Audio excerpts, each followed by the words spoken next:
Okay, today's topic is, it's not a Shavuos topic, or after Shavuos, but somewhat inspired by Shavuos. The topic is about Birkas HaTorah, the Brocho you make before you learn.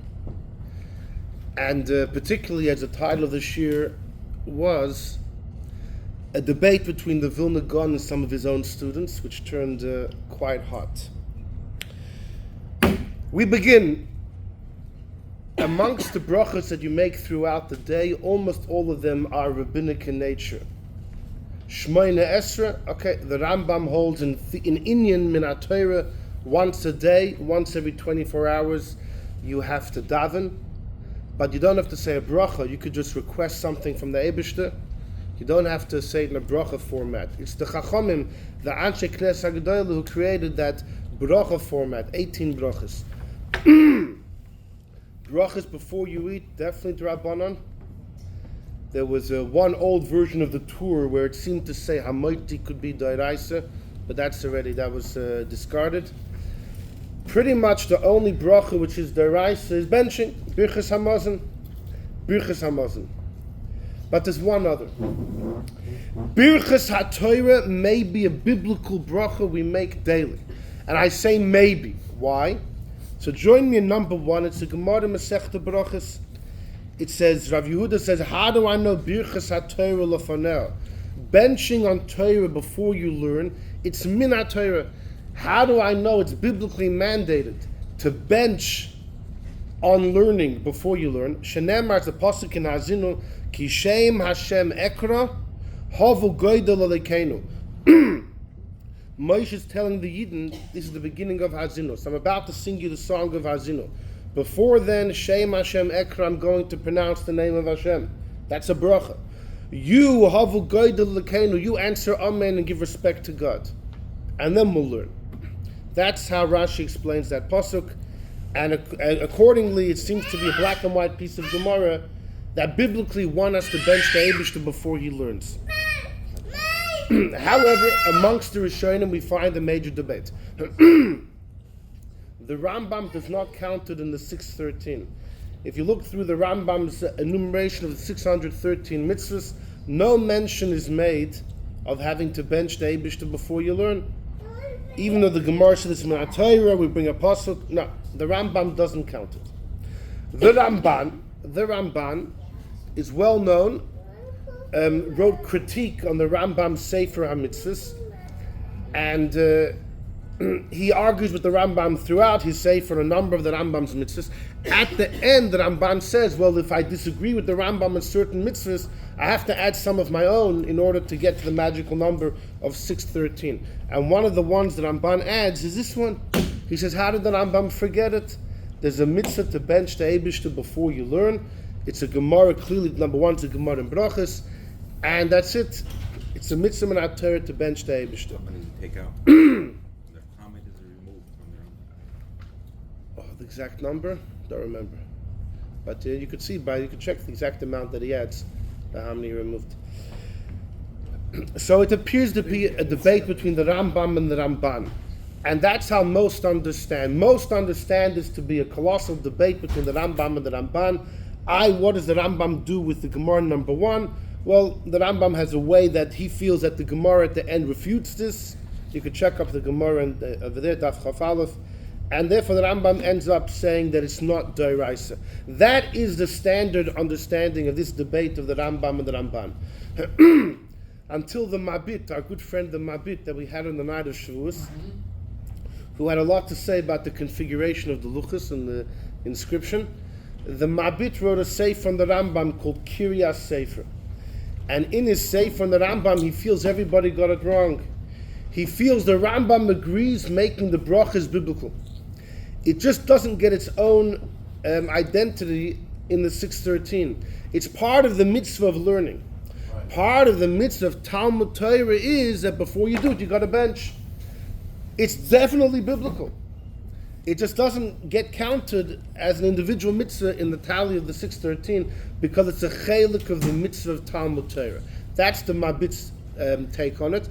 According to him, he feels the difference between the Rambam and the Ramban is minimal. They both agree it's biblical. But again, the standard understanding of the Rambam is that it's only rabbinic. The Mabit holds the Rambam agrees it's Deoraisa. The Shagasari and many others understand, according to the Rambam, it's Bechlal, not Deoraisa.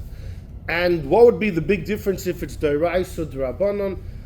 The big difference is, what if you're not sure if you said it? When it comes to a mitzvah Deoraisa, if you're not sure if you did it, then you got to cover your bases. Like the Gemara says in Brocho about Kriyishma. The Gemara brings a debate between Rabbi Elazar and Shmuel, if Kriyishma is Deoraisa or D'Rabbanan. And it says there, if Kriyishma is Deoraisa, then if you're not sure if you did it, you got to read it. If it's D'Rabbanan and you're not sure, Safek, D'Rabbanan, Le, Kula, you could be making. And that would be the simple difference over here. If somebody, it can happen all the time. Someone's not sure, did he make the Birkas HaTorah in the morning? Well, according to the Ramban, you got to redo it. According to the Rambam, it would depend on how you understand the Rambam, if you'd have to redo it or not. How many brachas do we make in Birkas HaTorah? So, first we say Asher Kiddishana b'mitzvaysav al divrei Torah. Simple enough bracha. It's like a bracha you make on any mitzvah before you perform it. Asher Kiddishana b'mitzvaysav, to do this and this, and then you go ahead and do it. We also make a Vaharev. Now, curiously, Vaharev begins with a Vav. That means, according to us, it's not a new bracha. Vav means it continues. There is another version without a Vav, just Harev, asking the Eibishter to make Torah sweet to us. Separate bracha. Some count it as a separate bracha. If you have the Vav, it means it's not a new bracha, it's a continuation. But then we say Asher Bachar Bano. That's definitely a new bracha. It starts with Baruch, that's definitely a new bracha. So if you have the Vav and Vaharev, you end up having two brachas. Asher Kiddushan and Vaharev is all one. Asher Bachar Bano is number two. If there's no Vav and Harev, you have three brachas. According to the Ramban, that it's Minat Torah, and therefore if you're not sure if you did it, you have to go back and do it. How many brachas do you have to go back and do? Biblically, one is definitely enough. Even according to the Ramban, you have to make a Birkas HaTorah. One's enough. More than one is definitely not biblically mandated. So imagine like this. If you're not sure if you did the whole thing, so according to the Ramban, it's biblical, you have to go back. Fine. So you do one. The moment you do one, you covered your biblical basis. Minat Torah, you're good to go. The next one is a rabbinic enactment. But it could be you did it. So you would think maybe only go back on one. That is the opinion of the Shagas Arya. The Shagas Arya has two simonim concerning Birkas HaTorah, Chav Dalet and Chav Hei. One of them is where he discusses if it's biblical or rabbinic in nature. He believes he does not go like the Mabit. The Shagas Arya believes, according to the Rambam, Birkas HaTorah is D'Rabbanan, and he explains the Rambam, but ultimately he tosses this Rambam out the window. He goes with the Ramban that Birkas HaTorah is definitely biblical. In the following simon, he says, okay, so what happens if you're not sure if you did it? You have to go back, it's biblical, but how much do you have to repeat? Only one bracha. And the logic is because once you repeat one bracha, you definitely covered your biblical base. The next bracha is only D'Rabbanan, but it could be you did it.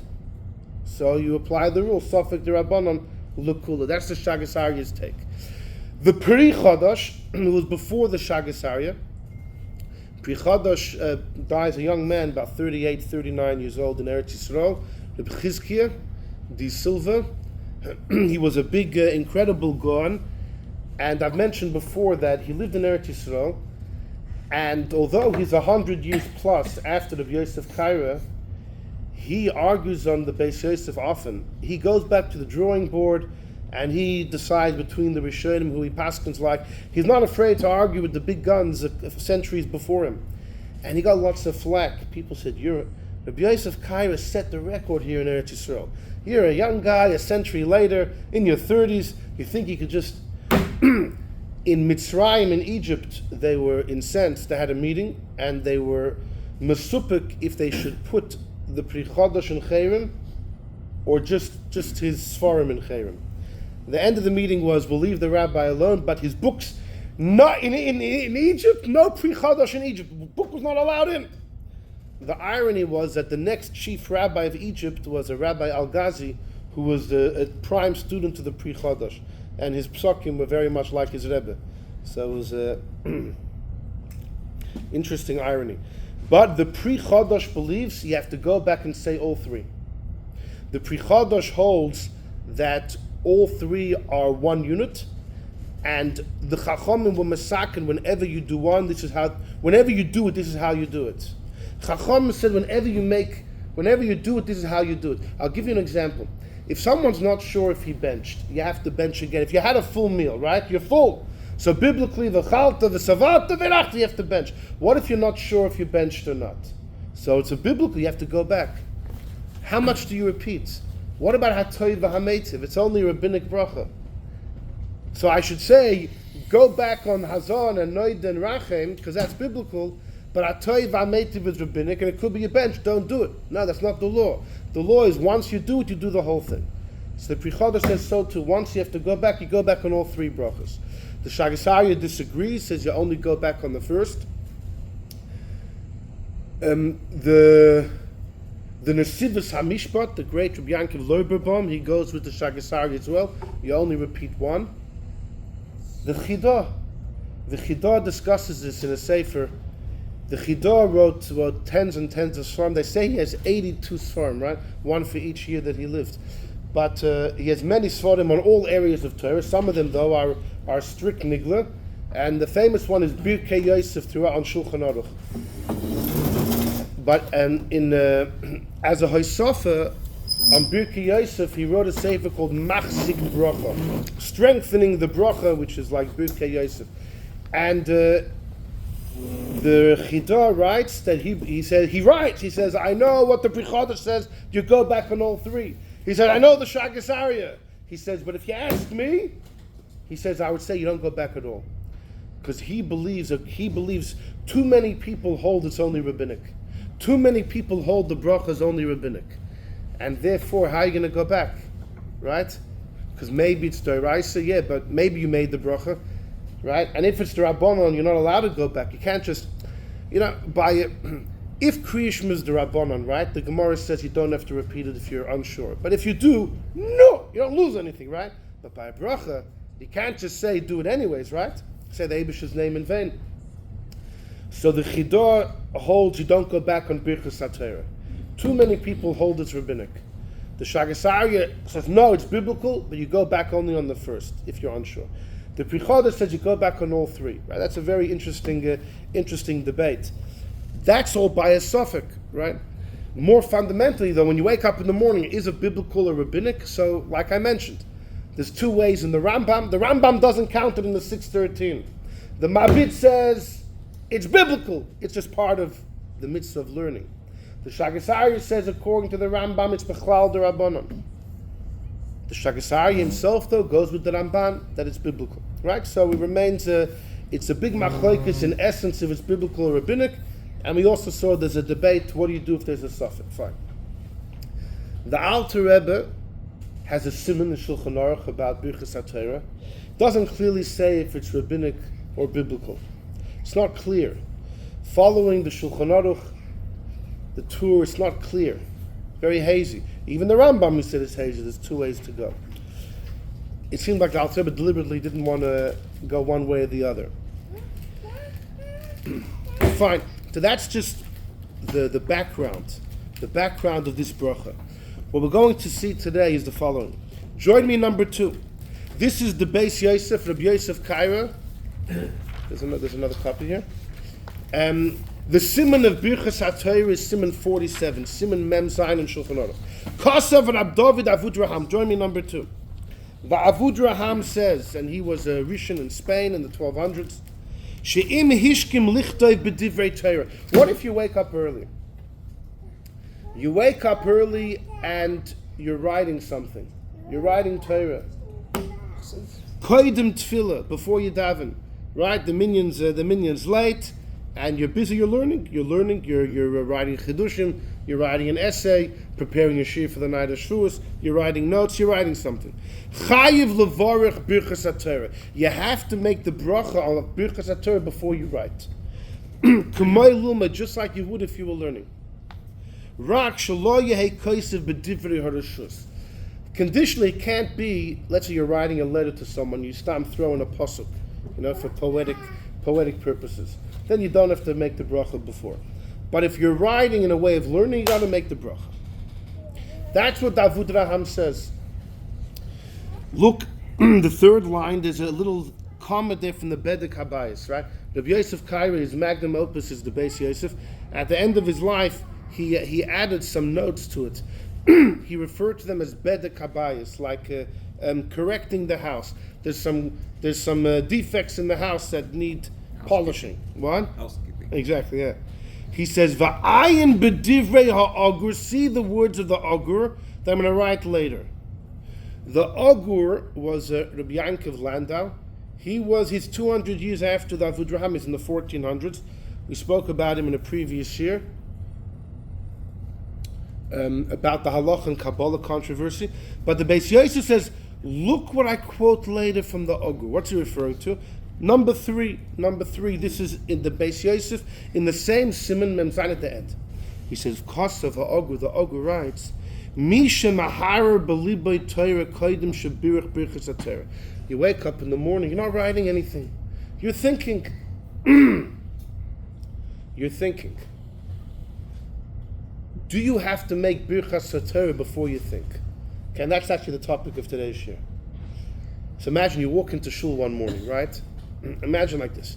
You walk into shul one morning, and there's 5 people who are studying Chassidus. One guy's giving a shir, another person is listening to that shir, a third person is listening to a recording, a fourth person is writing, and a fifth person is just contemplating Chassidus.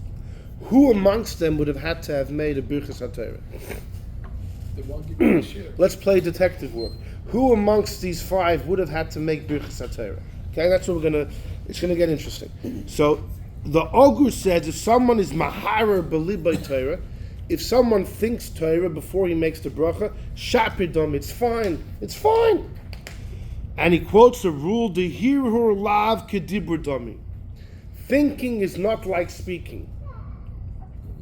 That is a debate of Amoyroim in Masechta Brachos between Ravina and Rav Chisda. Ravina holds hirhur is kedibur, thinking is like speaking. Ravina holds if somebody would think, they're talking about Krishma, that's the point of contention between Ravina and Rav Chisda. Ravina believes it says by Krishma v'dibar to bomb, you got to speak. Hirhur is kedibur. You just need the words.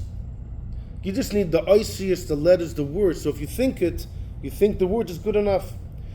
Minat Torah. Okay, Rabbi Kiva Eger writes in a letter, even according to Ravina, rabbinically you have to say it. But Minat Torah, you're yaitza just by thinking Krishma. That's Ravina. Rav Chisda disagrees. Rav Chisda says no. The Torah says v'dibartvam, you got to speak. Speaking is not just about the words, it's about vocalizing, it's about actually getting them out into the open. There has to be a revelation. It has to exit you. And Rav Chisda believes thinking, hirur is lav kedibur, thinking is not like speaking. What about speaking without thinking? That's called a politician. No matter. Speaking without thinking would be better off, according to Rav Chisda, than thinking without speaking. But speaking without thinking, you won't be yotze kriyishma either, because you have to understand at least the first pasuk. But kavanah is only the first pasuk. La'alacha, you just have to have kavanah by Shema Yisrael. And Baruch Shem, we had a big shir here, and there was a war between yours truly and our dear friend over here, and the things are a little out of hand over there. Hope you're mochel me from that. Anyhow, but beyond Baruch Shem, the halacha is Shema and Baruch Shem, not beyond. Beyond that, it's mitzvah's kriya. If you speak without thinking, you're yotze, you did the mitzvah. It's not mehuder right? It doesn't accomplish as much as if you would actually be focusing. But you did the mitzvah. You don't have to do it again. Say, if you're just thinking, If you just thought, that's speaking without thinking. if you're just thinking Torah, can you also think the Brocho? Okay, so the brachas are only rabbinic. Rabbi Kiva Eger says that Ravina agrees rabbinically you have to speak. It's only min Torah that thinking works. So it only work by something which is min Torah. I'll tell you. So anyway, so Rav Chisda says thinking doesn't count like speaking. It's not just about the words; it's about speech, and thinking just doesn't cut it. That's Rav Chisda's take. There is a debate who we paskin like. Throughout Tanya, the Alter Rebbe always quotes thinking is not like speech. That's Rav Chisda, because that's how most people paskin. There are those, the Levush paskins like Ravina. The Levush writes thinking is like speaking. He's not the only one. The Tosfos Rid, Rabbi Yeshaya Detrani, in the 800 years ago, the Tosfos Rid also was quoted as saying we paskin like Ravina. There are a group of poskim who go like Ravina. That min Torah at least, thinking actually you're yotze to the mitzvah. But almost everybody else paskins like Rav Chisda. Hirhur doesn't do it. You need to speak. I will tell you though, a major point of debate is if somebody's unable. So we paskin like Rav. For intended purposes, we don't go like the Levush and Tosfos Rid. We say like Rav Chisda, you gotta speak. Thought doesn't cut it. But if somebody's an onus, they're unable to speak for whatever reason. They're supposed to think Kriya Shema, at least that. Even according to Rav Chisda. You're supposed to think. It's the best you can do it. The question is, if you are unable to speak, so the best thing you could do was to think, and you did think, does Rav Chisda agree you're yotze? When you're unable to speak, so the best you can offer is thought, and you do think it. The Chidah holds you're yotze. The Chidah holds, even according to Rav Chisda, if you're an onus and unable to speak, let's say you're not allowed to speak if there's inappropriate things in front of you, or if you're poshet unable to speak, for whatever the reason is, you're yotze. And if later on, if an hour later circumstances change and you're able to speak, you don't have to. You already fulfilled your mitzvah. This was all the Yidden with during the war, the Shoah, that they weren't able when they were being gathered. Yeah. They all said Shema in thought. Right. If you're unable to speak because the Gaon will kill you, right? If they catch you muttering, they'll kill you. You think it in your mind. According to the Chidah, even according to Rav Chisda, you're yotze. So if a few minutes later, circumstances change and you're able to speak, you don't have to. I will tell you most disagree. The Pri Chadash disagrees. The Pri Chadash says, no. When Rav Chisda agrees that if all you can do is think, it's because that's the best thing you can offer the Eibishter. But it doesn't really check the box of your obligation. And therefore, if later circumstances change and you're able to speak, you do. That's the Pri Chadash's opinion. But the Chidah holds not like that. A very interesting thing. But generally, we go like Rav Chisda. Hirhur doesn't count. So back to number 3. Says the Agur, listen, if you wake up in the morning and you're busy thinking Torah, you don't have to make a bracha before. Hirhur lav kedibur dami. Thinking is not like speaking le'inyan bracha. To say you would have to make a bracha, just like for Kriya Shema, we paskin like Rav Chisda, that you have to say the words, you can't think. Tefillah also, you have to mouth the words, you have to. V'chein pasku at Tosfos perek misha mesa. Tosfos paskins da halacha k'Rav Chisda, right? Like it's not so pashut. Tosfos Rid paskins like Ravina, but Tosfos himself paskins, the main authors of Tosfos, we go like Rav Chisda. The hirhur lav kedibur dami. Thought is not like speech. And it brings another way. Someone who's a Baal Keri. There was a time where someone who was a Baal Keri who saw seed was not allowed to say Kriya Shema, but he was allowed to think Kriya Shema. What do you see from there? According to Rav Chisda, he can't speak, but he's allowed to think, because thinking is not speech. Thinking is not speech. So why should he think? Do the best you can, but it doesn't really count, right? So that is the opinion of the Agur. Now I will, just before we go weiter, I have to get this off my chest. Something that's been bothering me for years is the Rambam holds when it comes to Birkas HaMazon, the Rambam holds Im birich beliba yotze. The Rambam writes clearly, by Birkas HaMosen, if you bench in your heart, you're yotze. The simple understanding of that is, even if you don't mouth the words at all, it's just in your mind, you're yotze. When it comes to tefillah, davening, the Rambam holds minat Torah, you have to daven once a day, right? That's what we mentioned, that's his opinion. The Rambam holds by tefillah, if you just think it, you're not yotze. You have to get the words out. L'chatchila, you should hear yourself. But if you don't hear yourself, but there was chitu cha'osis, you mouthed it, you're good.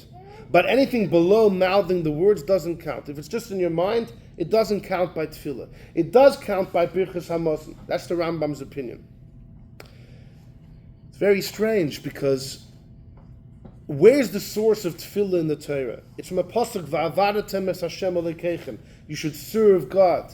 Ula'avdod b'chol levavchem. Serve God with all your heart. And the Gemara in Taina says, what's the avoid in the heart? That's tefillah. Tefillah is considered an avodah service in the heart.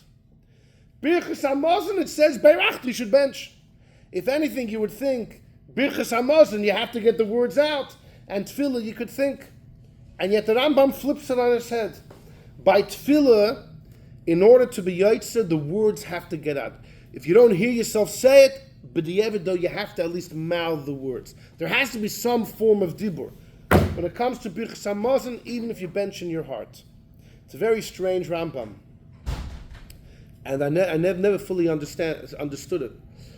There are those who believe that the Rambam, when the Rambam says by Birkas HaMosen, if you bench in your heart, you're yotze, the Meiser Rekeach on the Rambam believes the Rambam is talking about mouthing the words. When he says birich beliba, it means you didn't hear it. If you didn't hear yourself, you benched in your heart, but it still means you mouthed the words. So it's on par with tefillah. But most understand the Rambam holds by Birkas HaMosen you could bench in your heart. So by Birkas HaMosen we say thinking is like speaking. There the Rambam goes like Ravina, that you could think the Birkas HaMosen. But by tefillah he goes like Rav Chisda. By tefillah the Rambam says, if you don't get the words out, you just think it, you're not yotze. And very strange, because if you look at the sources in the Chumash, and Ibcham is you think the opposite. Beirachta, you have to bench, you have to say it. Tefillah is avodah shebelev, it's avodah in the heart. Anyway, I just had to get that off my chest, and fine. But what we see from here is like this. The Beis Yosef in number 2 quotes the Avud Raham. Someone wakes up in the morning and is writing Torah, you have to bench before. But then in number 3, he quotes the Agur who says, if you wake up and you're only thinking, you don't need to make a brocho before. Do those two halachas fit? Why, when it comes to writing, you have to make a brocho before? And when it comes to thinking, you don't? If by thinking we say, no, you're allowed to get up and think, you could sit this for an hour. Because why? Because you didn't speak. Okay, and if I'm writing something down, is ksiva kedibur, is writing like speaking?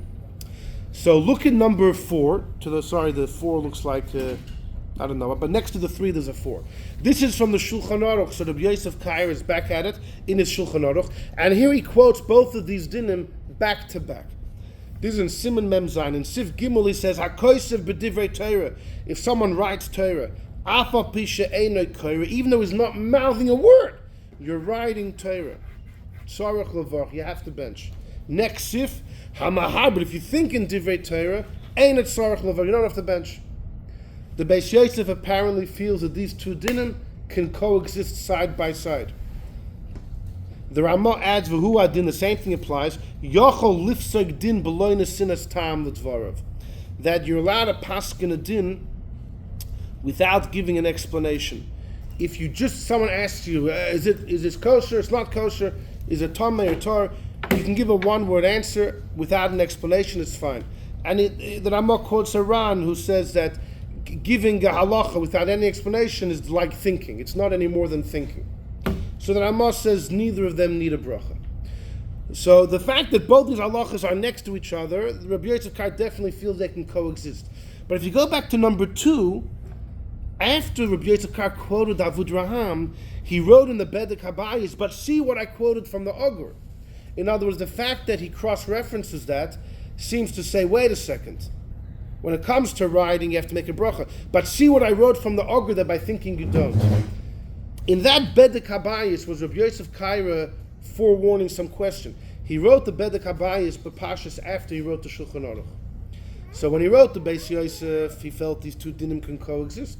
When he wrote the Shulchan Aruch, they can coexist.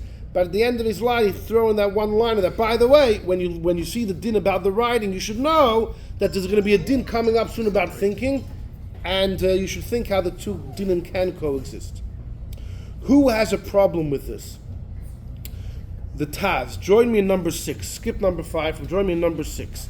This is the Taz of David Halevi, the great rabbi of Lvov, 1586 to 1667. He passes away.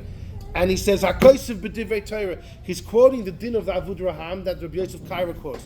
Lo yadaiti makar lezeh. He says, I don't know where this comes from. Ma'ayin lomdoi harab David Avud Raham. Where did Rabbi David Avud Raham get this? The Rabbi Yosef quotes that you have to bench before you write. Since when is writing like speaking? And v'aloi pasak b'sif shel achar zei paskins d'loi mevarchin behirer. You don't make a bracha by thinking, mitam for the reason the lav kedibur dami. It's not like speech, which causes Beis Yosef b'siman zeh. So if by thinking we say, thinking is not like speaking, so too by writing. U'b'ksiva lekeli, when you write, you're only thinking. Now va'af al gav de kosav ri b'reish hayakira. It says the derech hasoifer shemoitzi lepamim tevis mipiv b'shas ksiva. So some say, do you know what the difference of thinking versus writing is? When you write something, you don't even realize that you mouth some of the words, you mutter some of the words to yourself. When someone's writing something, they mutter. You end up mouthing some of the words. You end up saying some of the words. So maybe that's the difference. When you write, there is dibur. The derech hasoifer moitzi lepam. Sometimes he says tevis mipiv while he writes. He says the Taz mikol makom. It's only a suffix. Sometimes it happens. It's not all the time. B'shul zeh ein levarach. You can't bench because you're probably going to say something. Ein evad. It's not certain. V'su kasha. Another kasha. Legabe edus. When it comes to testimony, edim have to say their testimony verbally. They can't write it down. Like Rashi writes in the Chumash, they can't write it down and send a copy of their testimony to Bezdin. It says mipiem, al pi, based on the mouths. Mipihem, not from their ksov, not from their writings.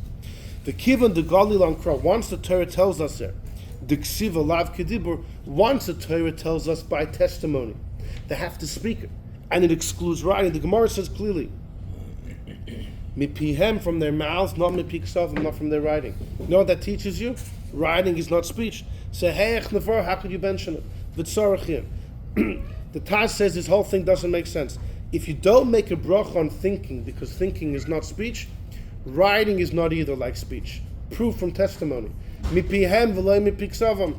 The Eidim have to speak it, they can't write it. That means writing is not speech, just like thought is not speech. So then either they both have a bracha before, or neither has a bracha. How could you choose? You can also say writing is like speech, which God the Torah had to tell you. In this specific thing, it's not. So very good. So comes the Chavas Yor, he's not on the page, but Reb Yor Chaim Bachrach, one of the greatest geniuses 300 years ago, a little more, 350 years ago, Rav in Germany.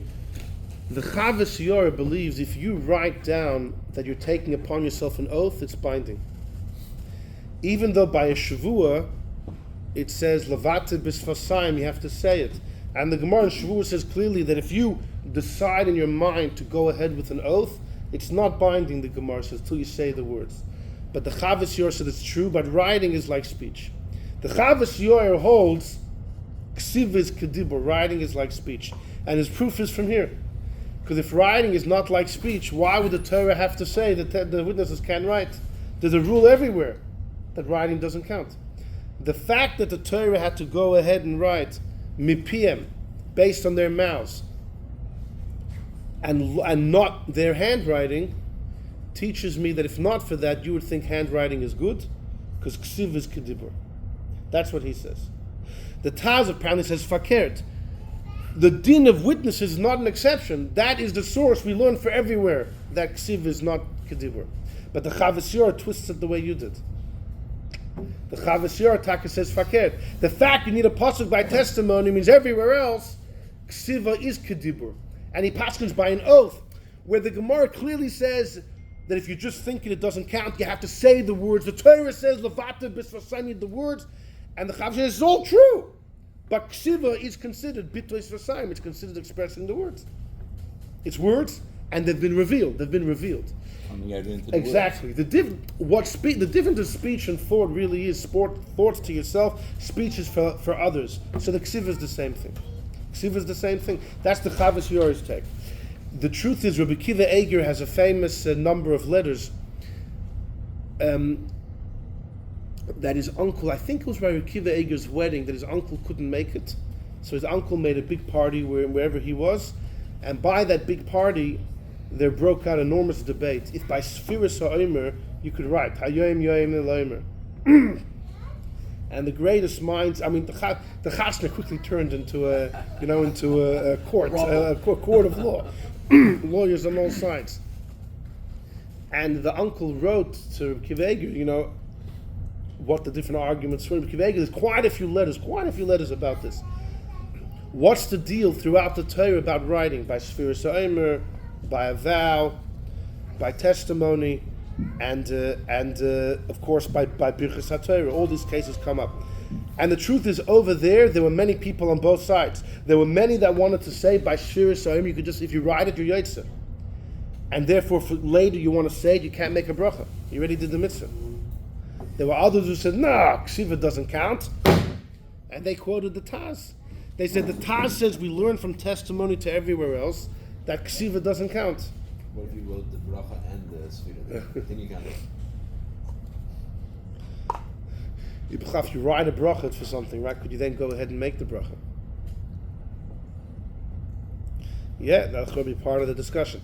Anyhow, so I just mentioned that Chavas Yor. You know that when you speak, it's a physical act. Yeah, writing is also, the Gemara says writing is a mice, exactly. And it reveals your thoughts. Exactly. And not only that, it's just not sound waves. The most poignant is what you said, that when you speak, he can hear you. When you write, he can also hear you. So you feel that writing really is in the ballpark. Exactly, good. Okay. So you know what? You fit with you and the Avud Raham. The Avud Raham even more will keep you good company. But the Taz has a big problem with this Avud Raham. Because, now, unless the Avud Raham holds, you also make a bracha on thought. Maybe the Avud Raham disagrees with the Ogur. Maybe the Avud Raham holds, you make a bracha on thought too. But then why would he have only said if you write? He should have said the bigger Chiddush. It sounds like the Avud Raham agrees to the Ogur. Thought not, writing yeah. So the Taz says, the same distance there is between thought and speech, there's between writing and speech. His proof is from testimony, where he says we learn from there to everywhere else that ksav is not like speech. So why would you make a bracha on writing? And therefore the Taz Taka argues, I didn't quote the whole thing, but after this Taka says, he says if you're planning to write something in the morning, you don't make a bracha. What you do is you make a bracha, say some words, and then you write. But if you're only writing, don't make a bracha before. He doesn't think you should. What's the reason by Edus it's not good to write it down? It has The to be Torah says al pi shnayim meim, based on their mouths. The mouths is an extra word. It teaches me they have to verbalize it. They can't write it and send it in. But what's the reason why? What's the reason why? Right. God said so. God said so. Because that's the rendition. They have to be. No, but let's say by a star, the halacha, a star works. A star, the Eidim, there's a story written in a document, and then the Eidim at this bottom sign. The Rambam holds a star is only a rabbinic enactment because every star falls in the face of the rule of mipi and v'lo mipi ksavim. That's the Rambam. The Rambam says that every document falls in the face of what happened to verb. The Rambam holds it, so it's the Rabbanon, just for the sake of commerce. Most Rishonim believe, though, that a star works on a biblical level. Based on psukim, whatever the reason is, but they hold that a star works on a biblical level. Where's the Chakira and Drisha? So Reish Lakish, a statement of Reish Lakish. Reish Lakish says when Bezdin looks at a document and they see the witnesses signing, it's as if they were choker and doirish them they would vest it on the entire story that's written in the document. It happens automatically, as long as the signatures don't look like they're forged. The moment they're sure the signatures are real, then it's as if they have been interrogated on whatever's written in the document. That's what Reish Lakish says. That's it. So you would think, for the same token, why can't they write it and send it to Bezdin?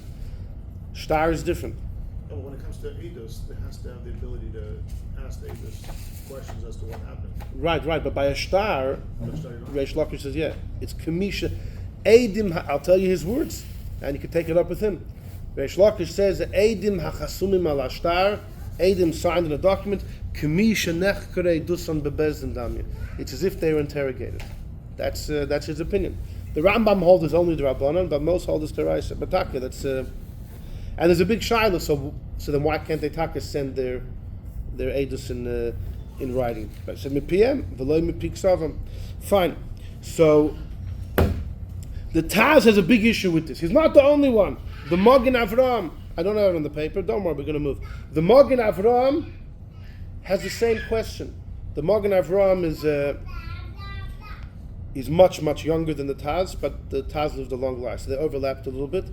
The Magen Avraham, who's probably the main commentator with the Taz on Shulchan Aruch, on Orach Chaim, the Magen Avraham has the same question. What's the difference between writing and speech? Writing and thought. If thought doesn't cut it, how could writing cut it? They all have a problem with this.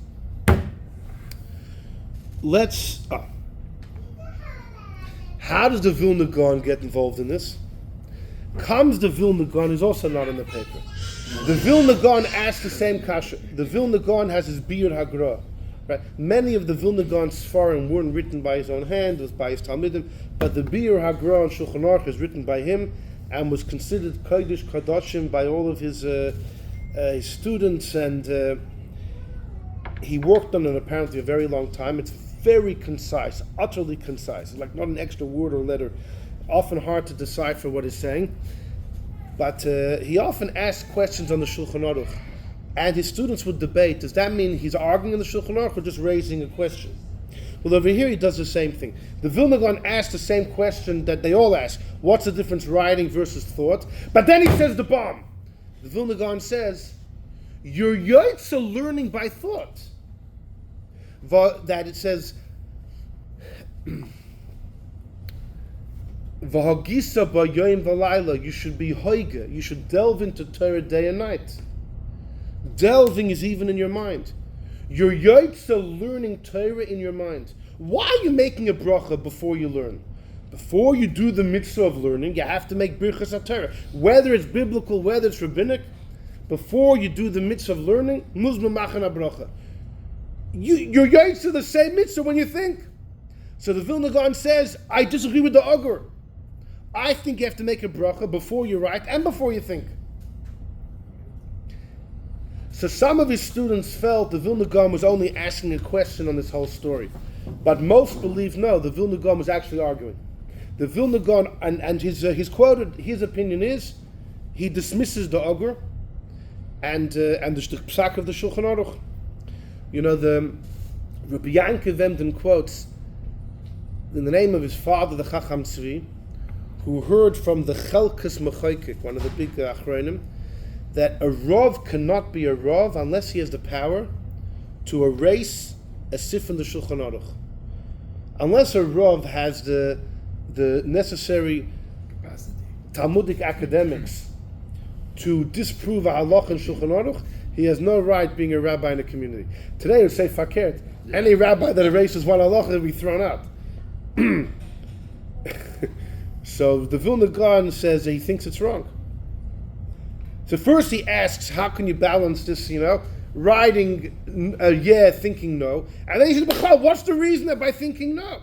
And he asks it like this. What was the reason of the Ogur in number 3? You know why you don't bench if you're only thinking? Because thinking, hearer is not speech. Rav Chisda says, thinking is not speech. Frek the Vilna Gaon, what are you talking about? By a mitzvah where you have to speak, you could say that. Thought doesn't cut it. Krish, which says v'divartabam. Thank you. That's that bad, huh? there is a difference because. Let me. I'll take Sorry. it. I just want to verbalize, get into dibur. Sure. The Vilna Gaon's kasha, when it comes to Krishma, it says v'dibartubam, you have to speak. You could say thought doesn't cut it. If Birkas HaMazon beirachtu means you have to speak, thought won't cut it. If tefillah means speech, then thought doesn't cut it. Kiddush, you have to be zoicher bepeh, it won't cut it. But by Torah, where does it say peh? It says vagisa. By Torah, you're telling me thought is not like speech. Good for you. I don't need speech by Torah. You just need to be doing the mitzvah. Yeah. So the Vilna Gaon Pashkins, if you wake up in the morning and you want to think chassidus, you have to make a bracha before. You're not allowed to. Just like you can't speak without making the bracha, you can't think. That's the psak of the Vilna Gaon. Okay, things are going to get hot. Yeah. What's the? Well, there are two different levels of the thought. One is thinking, and the other one is intense studying. So. Good. Let me take the Vilna Good. Gaon Good. side. Good. So No. okay. You're going to come up on the page. All right.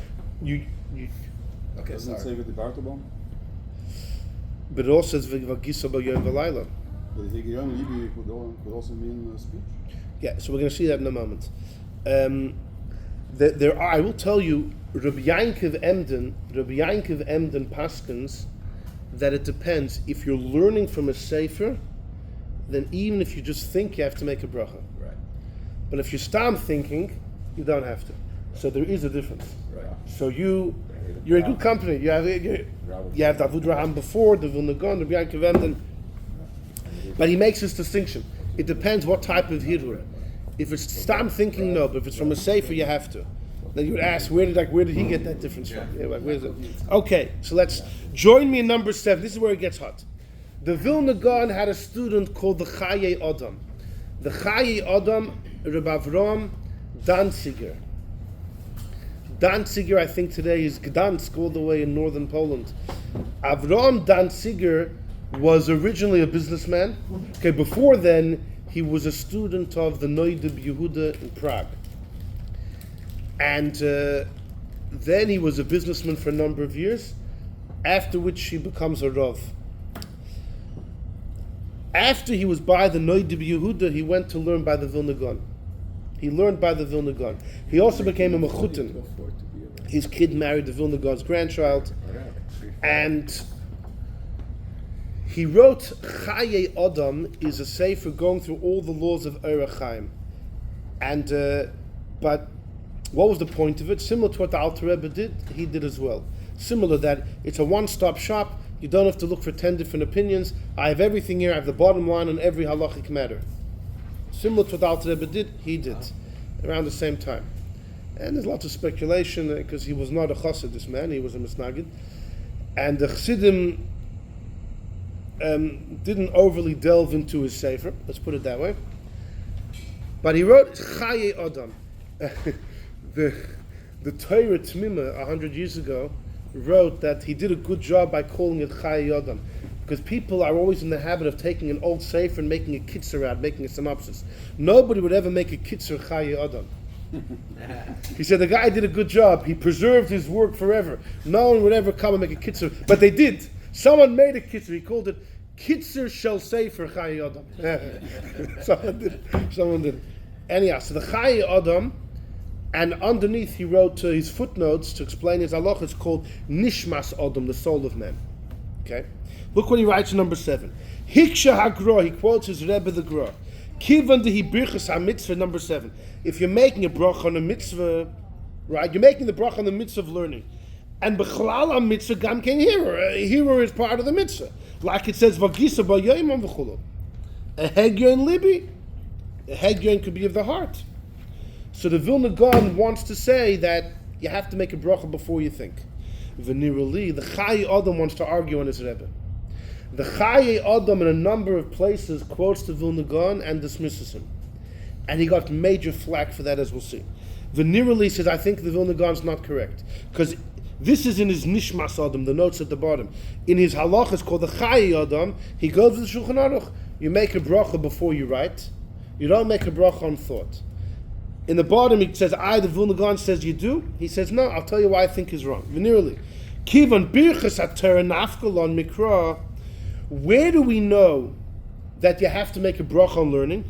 The Shishem Hashem Ekra, when I call the name of God. Kriya hainu dibur. Kriya is speech. Kishem Hashem Ekra, I will call the name of God. Ekra means speech. Now, what in the world is he saying? Rashi teaches that pasuk to mean Moshe is telling the Jews, Shem Hashem Ekra, I will bench Hashem, say the name of God. Havuga, you say Amen, and then we'll learn. That pasuk's talking about the bracha, not the learning. Yeah. Well, the Avud Raham actually argues on Rashi. The Avud Raham learns the Gemara number 1 like this. Moshe told the Jews like this. Moshe said, Shem Hashem Ekra, I am about to call the name of Hashem. You know what that means? I'm going to teach you Torah. Because Kol HaTorah is Shmoiso Shel HaKadosh Baruch Hu. Torah is like the Ramban famous, the Torah is Hashem's name. So Moshe says like this, Shem Hashem Ekra, I am about to tell you Torah. Before I do that, you, Havu Goydel L'Keinu, make a bracha. Which means, according to Avud Raham, you have to make a bracha if you're listening to somebody else, give a shir.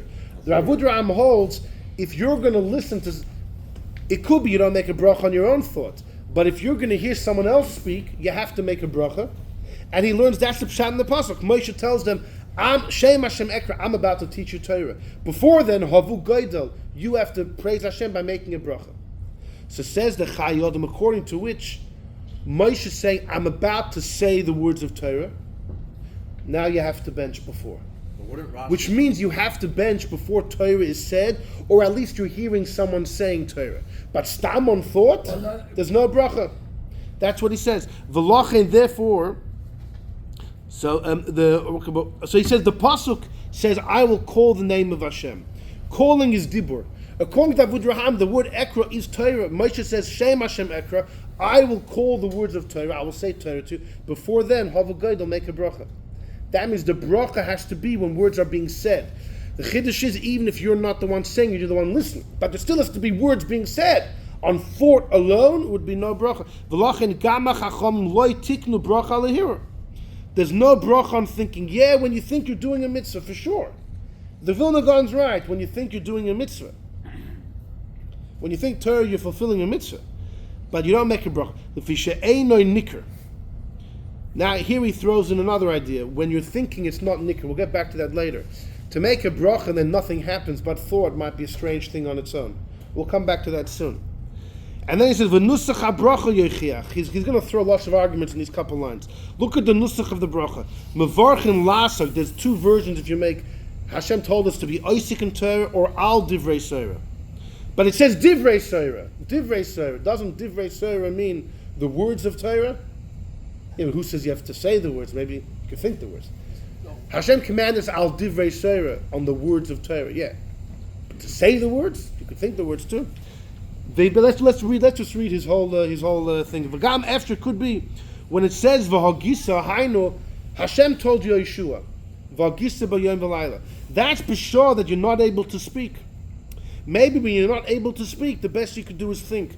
K'meshakos of yil l'rotzen imrei fi v'hegen libi. David says yil l'rotzen, the words of my mouth and the thoughts of my heart. And Chazal say it depends. David says my mouth and my heart. Which one is it? Depends. If you're able to speak, you can speak, but after, if you can't speak, then v'hegen libi. It's a backup. V'hachanami soto over here. What did Hashem tell Yeshua? Hashem told Yeshua, "La yamush Sefiras Haomer zeh mipicha," should always be in your mouth. V'hagisa b'yom v'layla. Hashem is saying there's 2 things.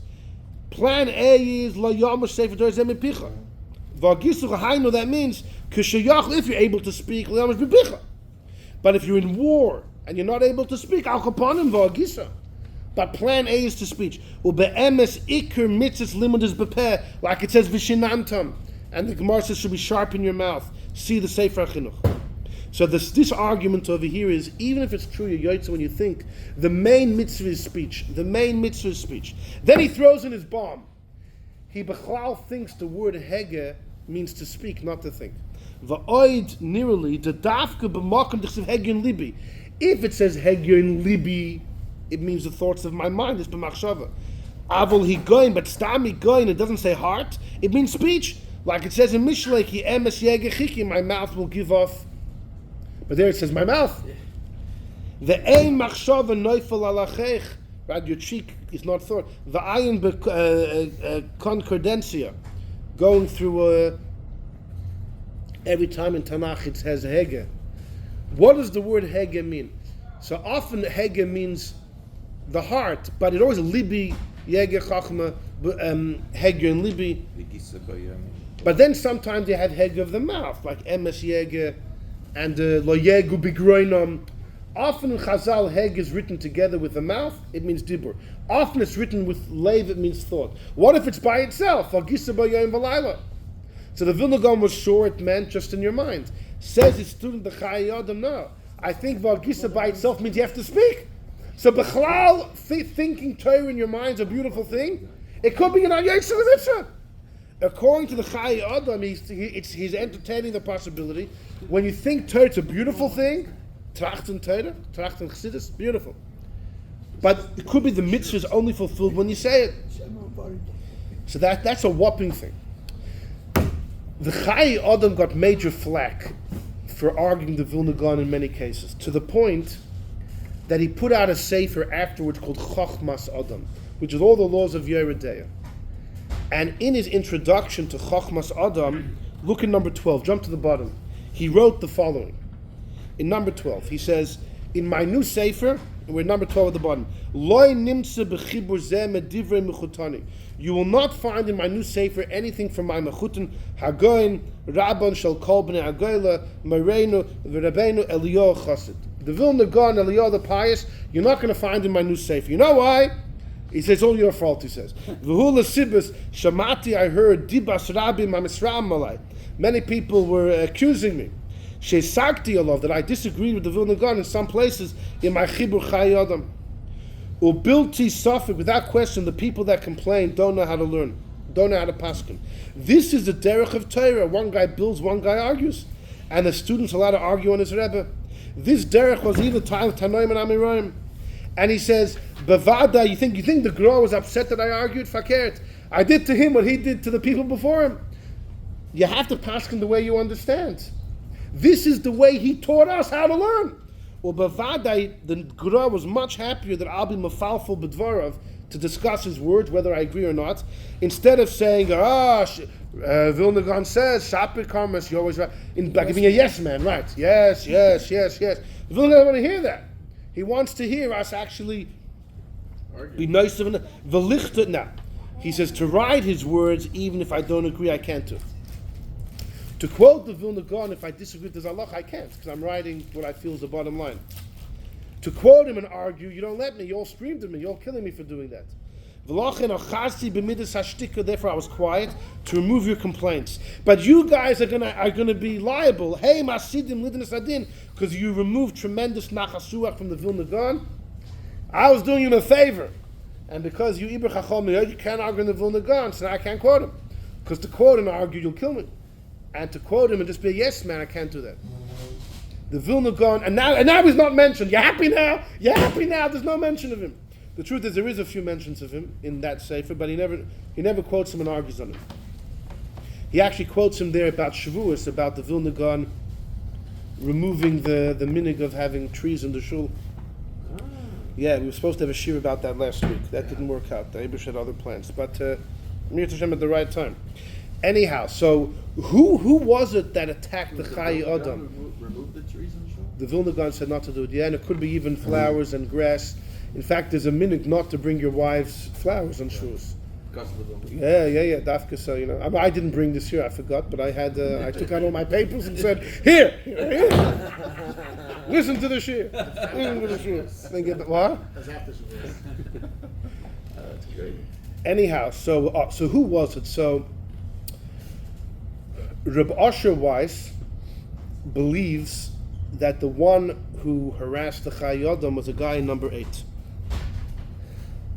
Number 8 is a sefer Binyan Olam. Rabbi Yitzchak Isaac Chaver was his name. He was a major Kabbalist and a big Rav in the times of the Tzemach Tzedek. So he was a Litvisher. He was called Peh Shlishi LeEliyahu, the third mouth to Elijah, because in Kabbalah, many of the Vilna Gaon's Kabbalistic teachings, the Vilna Gaon taught to his student Reb Mendel of Shklov, who gave it over to this Reb Yitzchak Isaac Chaver. And he wrote Sfarim and Nigla as well. And in Binyan Olam number 8, he says the following. Hagor number 8. Shamati b'shem chacham echad. I heard in the name of a wise man. Shehiksha al divra ben Agli. He asked on the Vilna Gaon. Mahad kosav haTorah balo itur. Because the Baal ha'iter is quoted in the laws of Pesach. What if someone is doing Bitul Chametz without checking his house? He's far from home, he can't come home. He's only doing Bitul. Do you make a bracha, Shekashanu al Bir Chametz, and then do Bitul? The Baal ha'iter says no. Because Loi matzinu bracha machshava shebelev. This is the source of the idea. You don't make a bracha on machshava shebelev, a thought in your heart. The imkain. So heyach yevorach Birkas HaTorah dvarim shebelev. They ask on the Vilna Gaon, you're telling me you have to make a bracha on thought, but wait a second. We have a general rule: you don't make a bracha on dvarim shebelev. Ube'emes loy kasha midi. He says it's a bad kasha. He says the shiny hosam gabe bitul chametz is different. By bitul chametz, you know what? Can I come back to this in a few minutes? Yeah, sure. Okay. I'm going to come back in a few minutes. Just a minute. What do we have so far? Let's get everything together. We're going to wind everything down. Wrap it up. Where are we holding so far? We have a din of the Avud Raham. You have to make a bracha before you write. We have a din of the Ogu. You don't make a bracha if you're just thinking.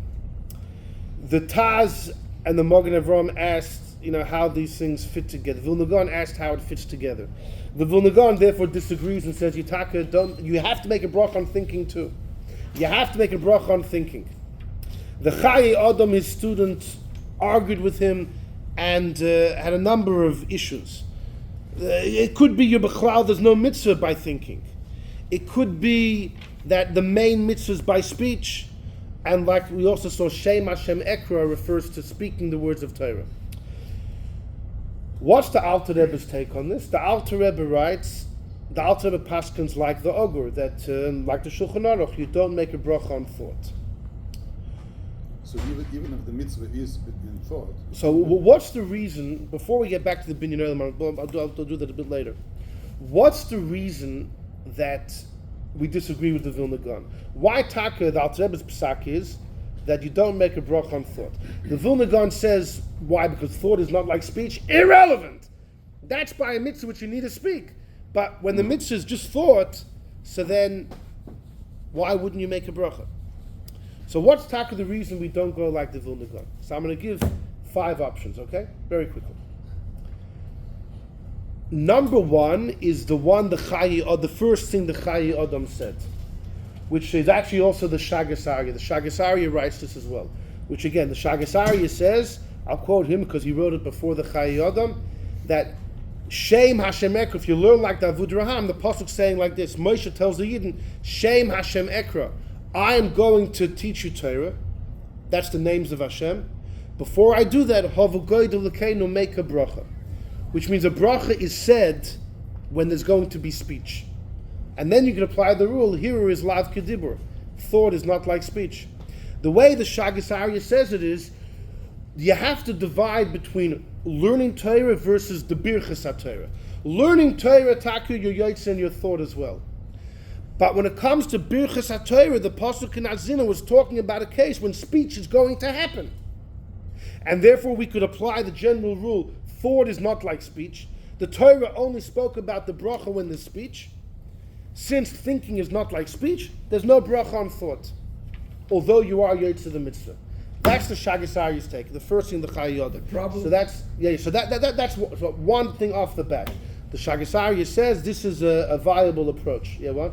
The problem with that one is then every time we listen to a Rav giving a class, we should make a bracha. Okay, so look at number 5 for a second, because you mentioned that. I missed number 5, but thank you. In number 5, there's the Sha'arei Tshuva quotes the Halachas Ktanas, Rabbi Yankiv Chagiz. Shekosav, he writes, Hashemeya Divrei Torah, number 5. If you hear someone else saying words of Torah, you have to bench. Shemeya Ka'oina Adif Mehirur. Hearing someone speak is better than just thought. And then he says also, the one that benches doesn't lose anything. Because he has an opinion that if you make a bracha and you don't learn afterwards, you're still good, as long as you learn sometime later in the day. So even if right away you're not going to speak, someone else will speak, you don't lose anything. But va'ayin b'machzik bracha, the Chidah says, wait a second, the Chidah says, if you get an aliyah, the Rosh says you have to read along with the Baal Korah. You know what the Rosh says? Because if you don't read along with the Baal Korah, it's a bracha levatala. So the Chidah asks him, halachas ktanas, you're telling me you make a bracha when you hear someone else speak. When you get an aliyah, the Rosh says you have to say the words with the Baal Korah. Because how could you make a bracha and then listen to him? That's the Chidah's kasha. So the Chidah, by ksiva, that's ksiva. So the other Avudraham, yeah. So hold on, right, exactly, yeah. So the Chidah, though, the Chidah answers, I'll tell you, he answers it. By an aliyah, the original way it was the guy that got the bracha is the one that laned. There was only one guy who went, made the bracha and he laned. Now we don't want to embarrass anyone, so you have a guy that lanes, the other guy makes the bracha. But since the original takana was that guy that benches lanes, so we have to keep that the guy that benches has to say the words. But it could be the halachas ktanis is right, that when it comes to learning Torah, if you hear someone say it, you have to make a bracha, because listening to him is like you saying it based on the general rule of Shemea Ka'ina. Exactly.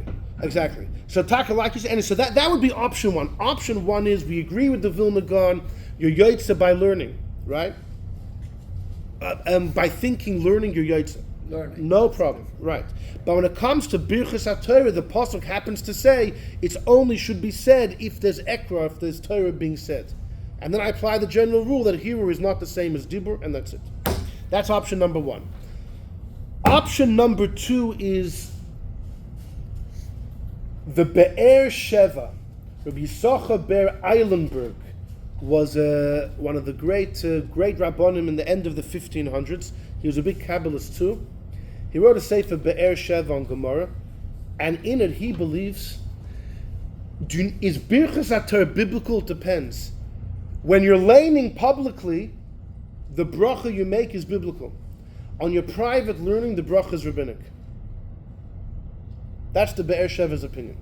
It's biblical when you lane publicly. When you learn privately, it's rabbinic. Now the problem is, public laning itself is rabbinic. The Torah never says you have to. It's Moshe Rabbeinu's personal takana. So how could the Be'er Sheva say, do you know when the bracha is biblical if you lane publicly? That's not a biblically mandated b'chlal. So the Be'er Sheva asks this on himself and he answers, it's not biblically mandated, but it's biblically recognized. The Torah doesn't say you have to lane every week, and it could be Pasha Zachar, fine. But the Torah recognizes that if you do lane publicly, you have to make a bracha, and then the bracha is biblical. You're learning Torah B'Rabba, basically. Exactly. From a Sefer Torah. Has to be from a Sefer Torah. That's the Be'er Sheva's opinion. He's not the only one. There's others as well. So years ago, I saw someone who wanted to say, if you only make it biblically when there's public learning, so why do we make it privately? Why, when we learn privately every morning, we make a bracha? That's the Rabbanon. But the Rabbanon only formulated it if what you're doing is similar to the biblical case. The biblical case is when you're learning publicly, it's public, it's open in the air. It's not thought, it's speech. It's public, it's open, it's revealed. So the Chacham extrapolated that if you learn yourself and you do it in a similar fashion, which is through speech, you make a bracha. But if you're thinking you're learning, it's not similar to the biblical case. But writing is, because writing is revealed. So this is another pshat. It actually makes a lot of sense. That minat Torah you make the bracha only when you read publicly. The Chacham said any learning which resembles that, which has to be in the open, whether you speak your private learning or you write it, Chacham said make a bracha. But if you're thinking, which in no way resembles the biblical case of public reading, there's no bracha. So that would answer why there's no bracha on thinking and explains the difference of thinking versus writing. That's option number two. I will tell you, though, that most disagree with this Be'er Sheva. So it's most either hold like the Ramban, the bracha is always biblical, or like the others that it's always rabbinic. But this, it's the Be'er Sheva, it's the Mishkanas Yankiv. Rabbi Yankiv Karliner was a big Rav 200 years ago, also holds that way. But it's a minority opinion. Okay, that's option number two. Option number three would be the last thing the Chai Adam says. Maybe there's taka maybe there's taka no mitzvah to think. Maybe when you think Torah, it's a big deal, but who said you fulfill the mitzvah? So I want to show you number 9 and number 10 to show you that this is not tenable, at least according to the Rebbe. Number 9 is from the Alter Rebbe in Hilchos Talmud Torah. Number 10 is a note of the Rebbe in a mimer actually. But look at number 9. Let's do this. We're going to wrap up in a few minutes. In number 9, says the Alter Rebbe, Chol Adon Tzorich, you have to be careful, Lahaitzi B'sfasav, to speak, to hear with your ears everything you learn, whether Mikra, Mishnah, V'Talmud. We're number 9. Unless B'shas Ian, unless you're Pasha trying to work out something difficult, then you could just think. But all other times, you need to be careful to speak. And then he says, V'chol Mashal, anything you learn just with Hirur, anything you think and you could have said, V'Einei Moitzi, you're not Yaitse B'limud Zeh, you're not Yaitse, the Chayvetz Mitzvahs Ulamada Temoisam. There's a pasuk to learn Torah, and that you're not Yaitse the mitzvah if you're able to speak and you don't. So from this Alter Rebbe, it sounds like the last thing of the Chayei Adam, that if you taka think, it's a beautiful thing, but you're actually not Yaitse the mitzvah. Hold on, wait. And he quotes the pasuk that the Vilna, Lo Yamush Seivim Picha V'Agisa. The Alter Rebbe quotes V'Agisa, but since the beginning of the pasuk says the Torah can't leave your mouth, that means V'Agisa means you have to say the words. He quotes V'Agisa. Yeah. He feels no problem that V'Agisa means speech, just like the Chayei Adam said, not like the Vilna Gaon. U'kumai, just like Chol mitzvahs which depend on speech, you're not Yaitse by thinking, unless you hear from somebody else, because Shemei is Ka'ina. You hear someone else like you said it. That's the same thing like what's it called? Birkas HaTorah. It's not a direct. Well, let's get there at the end.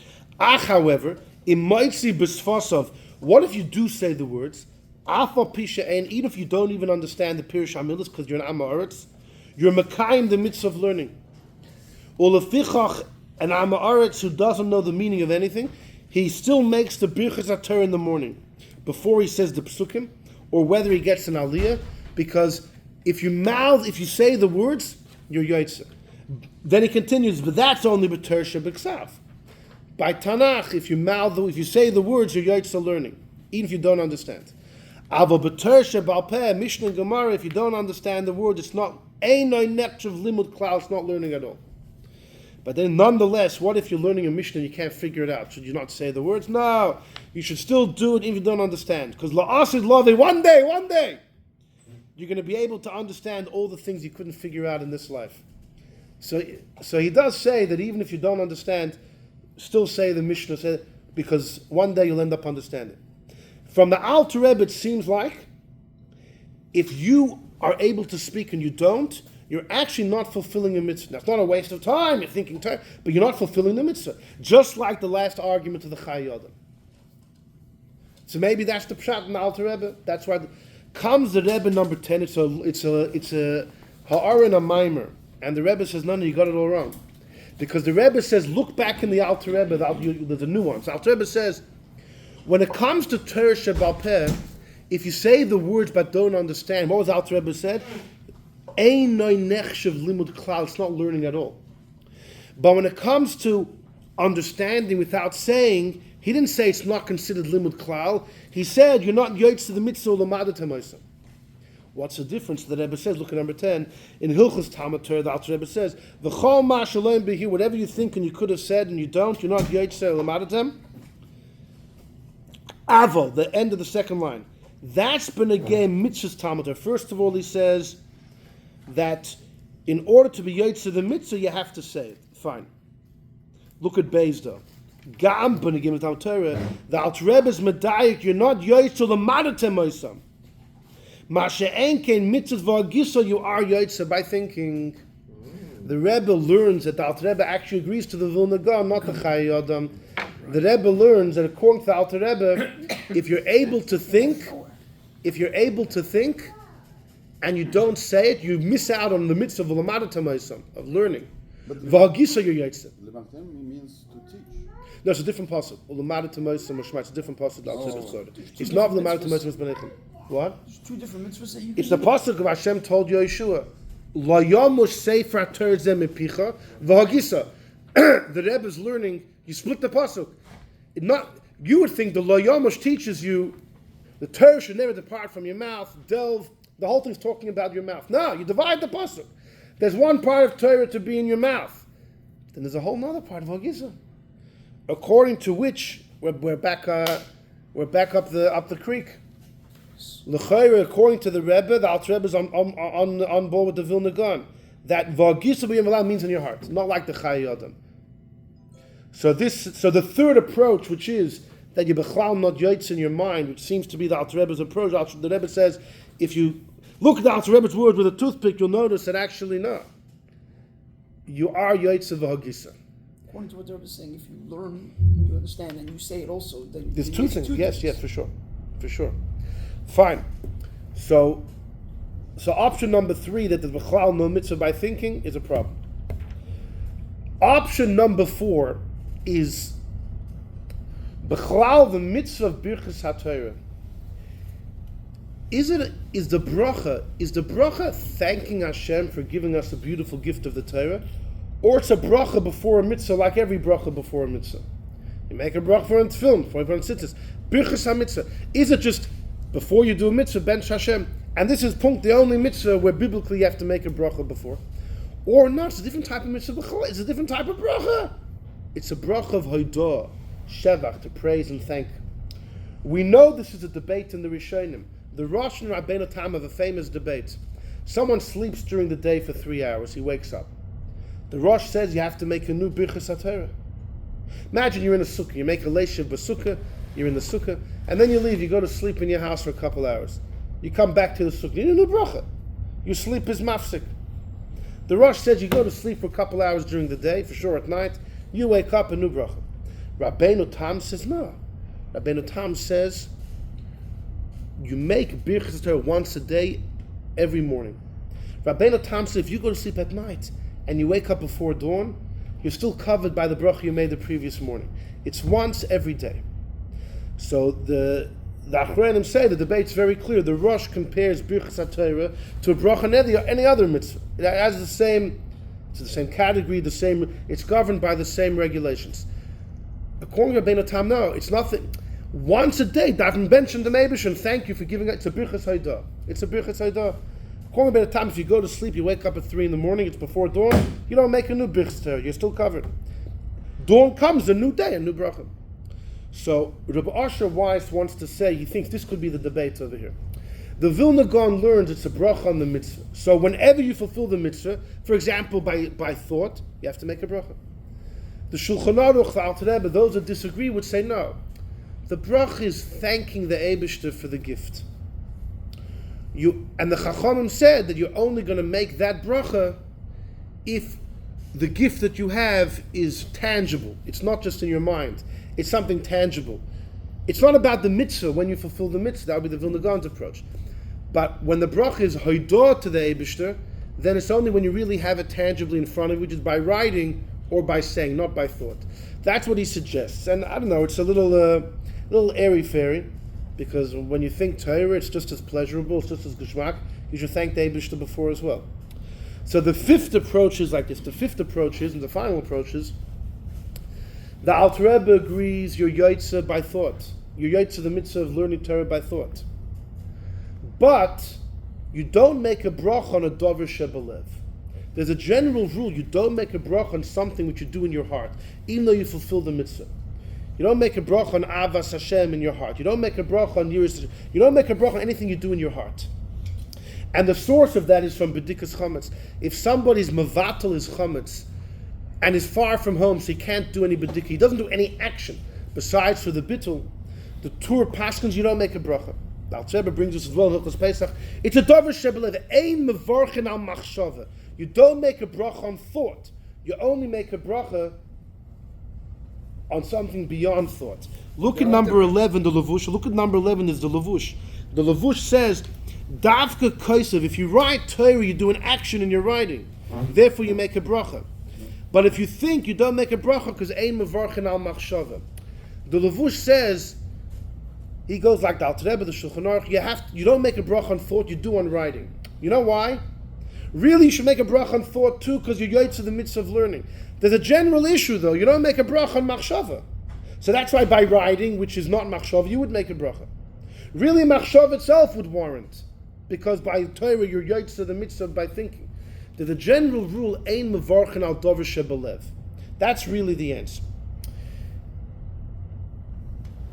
So the shaila is, though, wait a second, when it comes to Bitul Chametz, though, you do have to say the words by Bitul Chametz. The Alter Rebbe has a Kuntras Achron in Hilchos Pesach where he goes through 4 options when it comes to Bitul Chametz. One option is you just have to think the words of Bitul. Kol Chametz, you just think the words, which is actually, what? It's a decision. Right, exactly. Right, it's a frame of mind. That's the levush, just to think the words. Others say you have to say it, but it's only a takon of the Gaonim. It came after the Gemara. The Alter Rebbe's preferred opinion is no, it's from the times of the Gemara, the Chacham and Masakin, you have to say it. The fourth option, the Pri Chodosh holds biblically you have to say it. The Pri Chodosh says, Bitul you can't do in your mind. You're not Yaitse, it's Dvarim Shebelev. You have to say it. And there are the Ran, the Meiri, they already talk about this. The Alter Rebbe has 4 options. The Pri Chodosh says biblically you have to say it. The Alter Rebbe's preferred option is the Chachamim U'Masakin to say it. Others say it was afterwards, it was the Gaonim. And then you have the Levush who says, B'chlal, you could just think it. But the Alter Rebbe's opinion is you have to say it. So wait a second. You do have to say Bitul Chametz. So why don't you make a bracha on it? Because the Bitul is something in your heart. So what's the difference of that and Talmud Torah? Talmud Torah you have to say, but the ikar of Talmud Torah is definitely the Havana v'Hasaga. There's a slight difference. The Alter Rebbe, page 800 and something in Tanya, he says about mitzvah. Mitzvah is doesn't have the same value unless you act on it, and it's the same over here. You know, you're studying Torah. Where if you just think it, you're not acting on it. If you write it and if you say it, it's an act. Right, but by Bitul Chametz, though, although you have to say it, it's an act. but you don't make a bracha on it because it's something in your heart. No, but you're not doing a Bitul Chametz. You say only words. in your heart. You actually do. No, you have to say no. You have to say the words. By Torah, you're also just saying the words. By both of them, you're saying words, No, but I'm saying and you're once you say focusing the on what word, you're doing. It's an act. You're acting on it. By Bitul saying the Chametz, word. you have to say the words too. But So you're acting. yeah, on but you it. don't make a bracha because we call it something in your heart. Even though you have to say the words, the ikar is in your but heart. I'm saying it's contradictory. You should be able to make the bracha. Oh, that's exactly what I'm saying. that's exactly our another question. point I'm making. So look in the Binyan Olam in number 8. Rabbi Yitzchak Isaac Hever says a very interesting thing.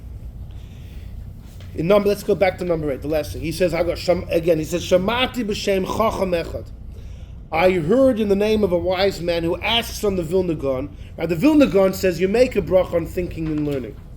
But the Vilna Gaon agrees by Bitul Chametz, you don't make a bracha. Why? He says they asked the two writing there, the loy matzinu bracha machshava shebelev. If the Vilna Gaon agrees to the general rule, there's no bracha on something in your mind, so how could he say you make a Birkas HaTorah on a dover shebelev? So the kasha in the Vilna Gaon, right? What would be the difference between Bitul Chametz versus Talmud Torah? Ube'emes loy kasha, it's not a kasha. The shiny Hassam, he says, Bitul Chametz, the ikar mitzvahs in your mind. You have to mevatel it in your mind, make it hefker, make it like dust. The reason you say it is just to reveal what was in your mind. What's going on is a davar shebelev.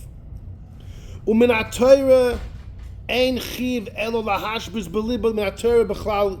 He holds you could do it in your mind. I said only the Pri Chodosh and some others hold min ha'Torah you have to say it. Most agree that biblically by Bitul Chametz you could think it. Ma'ashe'en kein b'Talmud Torah, no. Ein ikra hiru levad. The ikra is not the thought. Ikar mitzvah is boinen b'machshavtoi hetiv. The ikar is to delve. Or lahamik bal is boinen leid the lahavn lahiris. His first argument is that by learning Torah, the ikar is not the thought, the ikar is delving in your mind. I have no idea what he means by that. Why would that make it not machshava shebelev? I don't know, but I understand the second thing he says. He says, fakert. By Torah, the ikar mitzvah is bedibur. Chayim heim l'moitzayim. The ikar is, the Gemara said a story with Bruria, and there was a Talmud that was learning quietly, and she rebuked him. B'sifri it says v'shenantom levanecha. Shenantom means a Torah should be shonun b'ficha in your mouth. Lochen shaykh ba brocho gam behira. His second point, which makes a lot of sense, is by Talmud Torah the mitzvah is pashut learning. The mitzvah is to say the words. That's the main mitzvah. You're also yotze when you think it. But the mitzvah is not a mitzvah shebelev. Therefore, you think It's a mitzvah shebedibur. It's like when it comes to a lav she'ein boi ma'aser. The Maggid Mishnah famously says, when you're over a lav, if there's a ma'aser, you get malchus. No action, there's no malchus. The Maggid Mishnah says it's a little more complicated than that. He says any aveira which you would usually be over doing an action, even if you did it without an action, you get malchus. Because since it usually has an action, it's considered a lav sheyesh boi ma'aser. That's how it's categorized. If you happen to vow without an action, you violated a lav which has a ma'aser. You didn't do it. Similar to over here. Learning Torah is considered a mitzvah shebedibur. It happens to be, you can also be a part of it by hirur. And therefore you make a bracha. Masha'en came by Bitul Chametz, where it's considered, it's the other way around. It's in essence a dover shebelev, just you have to reveal it. So that's how he understands the Vilna Gaon. So that makes sense. Now the truth is, Rabbi Asher Weiss feels that the Binyan Olam was the one who attacked the Chayei Adam, and that was the one who in number 12, the Chayei Adam says, these guys are harassing me and therefore I have to, in this new Sefer there's no mention of the Vilna Gaon. The truth, I don't know if the years add up. The Binyan Olam, I believe, wrote his Sfarim after the Chayei Adam, maybe even after he passed away, definitely after he put out his second Sefer. But I saw somewhere else, it was actually Reb Chaim Volozhiner, the Vilna Gaon's main student, who was very upset that the Chayei Adam often writes Deloi Ka'agra, not like the Gra, and he was quite upset about that. So I think it wasn't Rabbi Yitzchak Kaiser Chevra, was the earlier students who harassed the Chayei Adam for this. But nonetheless, it's a very geschmack word from the Binyan Olam, the difference of Bitul Chametz versus Talmud Torah.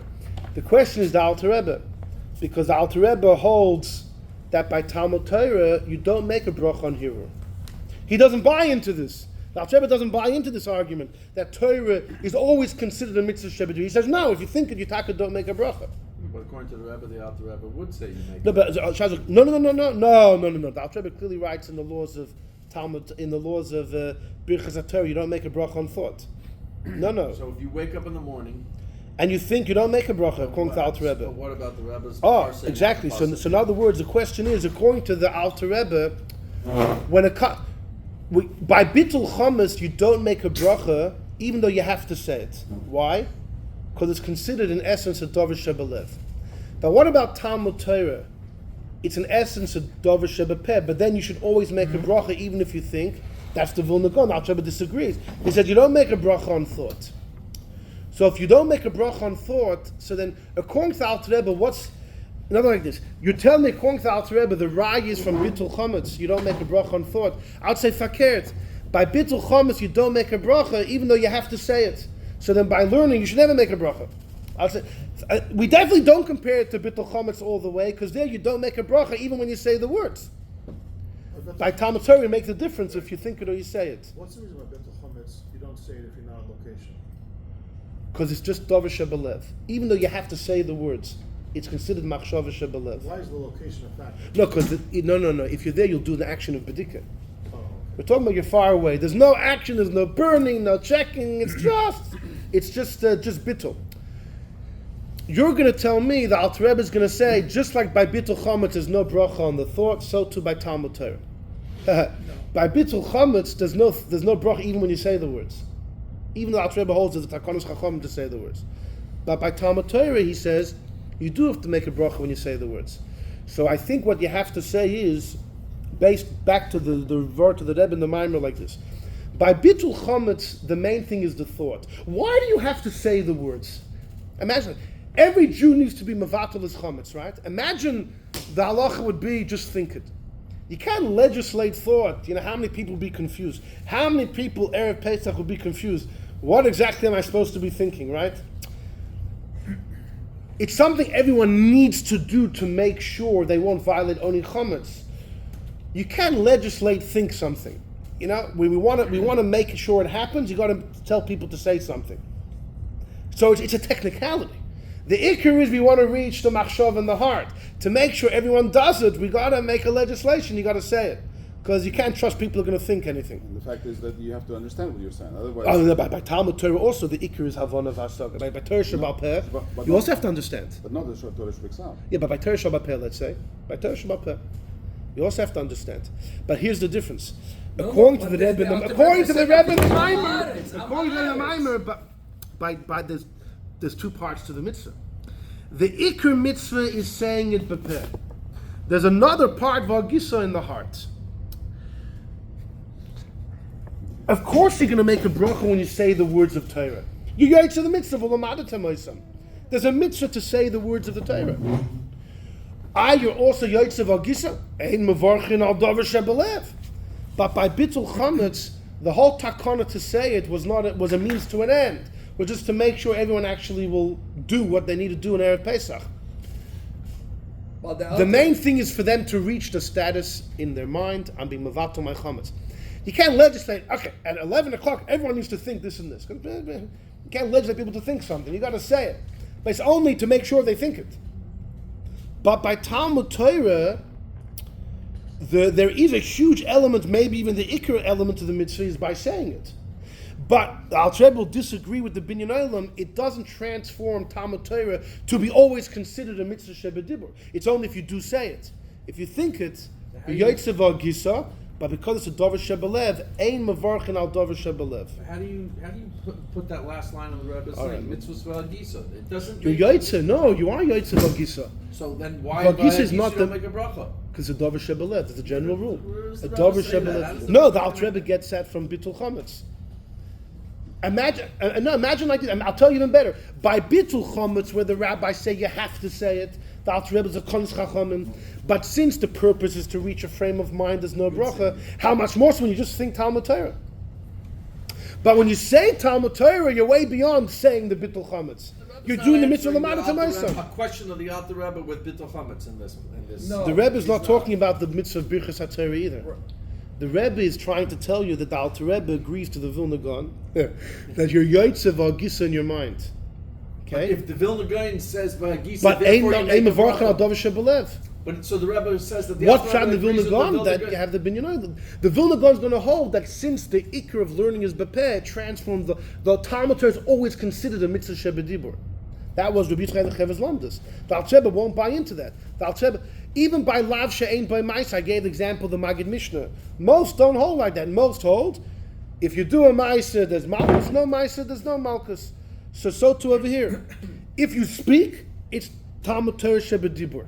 If you don't, it's Talmud Torah in the heart. But the most important part you mentioned before, the Alter Rebbe holds that even Am Haaretz, who doesn't understand why or what, has to say it so that By because Torah when he Shebet will, when he sure, will, he will have Yes. he will Yes, have I'll the understand. Yeah. bracha. You know, you But he can't doesn't go get the wrong mitzvah because yet. Only then he'll get the It's mitzvah. not in vain because he is listening to Torah. He'll get He the is mitzvah thinking then. Torah. He'll get the mitzvah then. Till now, it's just But preparation. the mitzvah is the second part. The most important part is that he is saying a bracha that opens his mind and opens his heart to be able to learn. Amaret, we're talking about. Yeah, not sure. not the Yeah. Gaon. But And the when the Rebbe Am holds the Haaretz, same. when the Am Haaretz opens a Mishnayos and reads without understanding, he doesn't yet fulfill the mitzvah. He should do No, it he because doesn't one day fulfill he'll the understand, and then he'll fulfill the mitzvah, mitzvah. right. He doesn't By the fulfill the label, we mitzvah. could before it gets too long. And Okay, now. now you Number cannot five. throw it all. Number five. Hit me.